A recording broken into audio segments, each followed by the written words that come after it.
Narsa olarkan, bilding?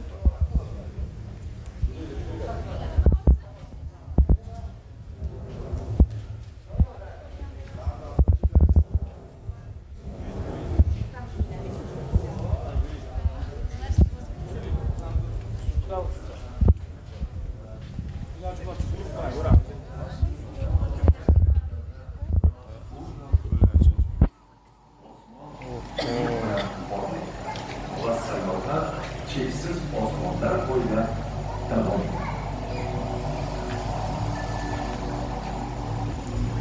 sayohat boshlang'ich nuqtasiga qaytdi.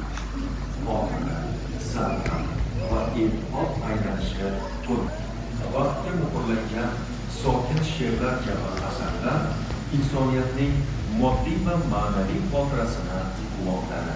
Qadimiy doston yana nafas oldi.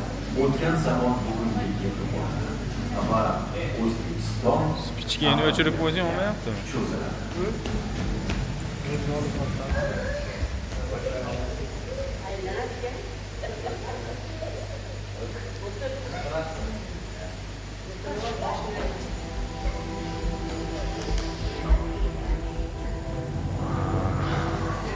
Olov bilan davom etdi.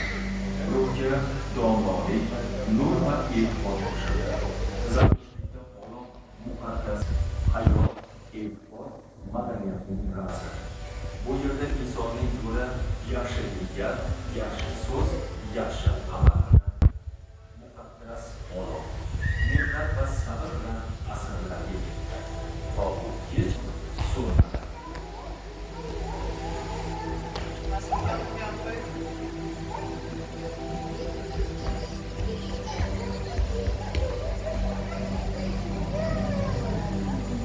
Bu tuproqlarda inson haqiqatini turli yo'llar bilan izlaydi. Turli e'tiborlar bir osmon ostida birgalikda uchrashadi. Tafakkur sukunati turli huzuri, ezgu fikr, ezgu so'z va ezgu amal bilan egiladi. Inson har davrda ma'no va nur izlab yo'l yurishda davom etadi.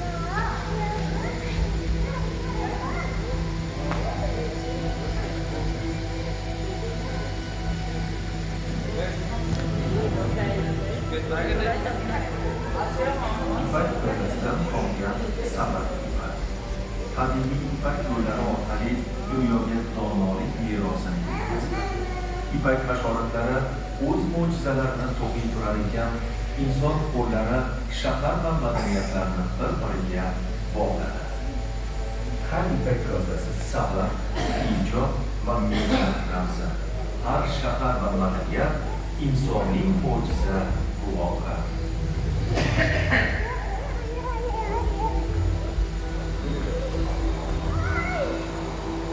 Maqomli to'qimalar karbondarik orqasidan karbon saraladi. Havo orqali taralayotgan sizlarni mehmonlar har tarafda va savdo ovozlari bir-biriga aralashadi. Bu betakror bozorlar dunyoning turli burchaklaridan kelgan odamlarning uchrashuv maskani. Madaniyatlar, e'tiqodlar va dostonlarning chorrahasidagi yurish. G'alati qo'ng'iroq Zamonlar madaniyatlarning izlari bilan mehmondo'stlik, bo'lishish va cheksiz sayohatlarning ramzi hisoblanadi.